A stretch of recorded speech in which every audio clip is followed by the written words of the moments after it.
మాతృదేవతాభ్యో నమః, పితృదేవతాభ్యో నమః, ఆచార్యదేవతాయే నమో నమః, ఉమామహేశ్వరాభ్యో నమో నమః.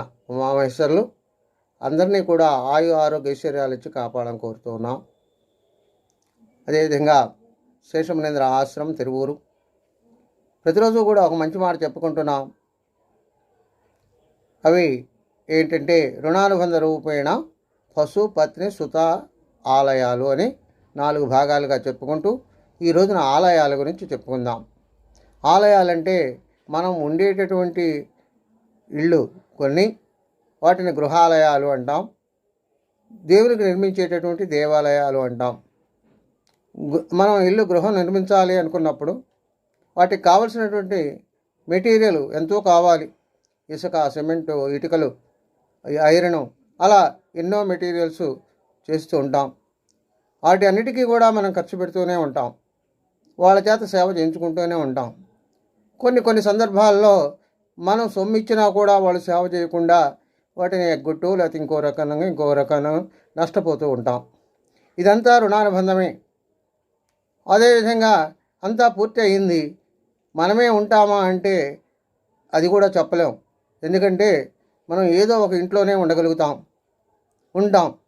అది ఒక 10 ఏళ్ళు, 2 ఏళ్ళు, 8 ఏళ్ళు జరిగిపోయిన తర్వాత ఏదో ఒక ఉద్యోగ రీత్యా అక్కడ వదిలిపెట్టి వేరే స్థానంలోకి వెళ్తాం. మనకు ఎక్కడైతే ఉద్యోగం ఉంటుందో అక్కడికి వెళ్తాం.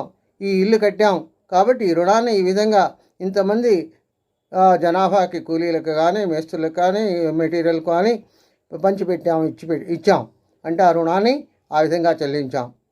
అదేవిధంగా దేవాలయాలు అంటే ఆలయాలు అన్నప్పుడు దేవాలయాలు కూడా వస్తాయి. దేవాలయంలో దాన ధర్మాల కింద మనం ఎంతో కొంత చెల్లిస్తూ ఉంటాం. అది మన యొక్క పరిస్థితులను బట్టి పెద్దవాళ్ళ యొక్క పేర్ల మీద దాన ధర్మాలను చేస్తుంటాం. అది కూడా భగవంతునికి మనం ఇచ్చేటటువంటి రుణాల్లో ఒకటి. అయితే అది పుణ్యమైనటువంటి పని, ఇది మనకు అవసరానికి చేసేటటువంటి పని. కాబట్టి ఇలా మనం కొన్ని వస్తువులు ఎన్ని తెచ్చినా కొన్ని ఉపయోగపడకుండా పోతాయి. అదేవిధంగా కొంత ధనము మేస్త్రులు కానీ, కూలీలు కానీ, లేదా మెటీరియల్ కానీ పనికి రాకుండా పోతాయి.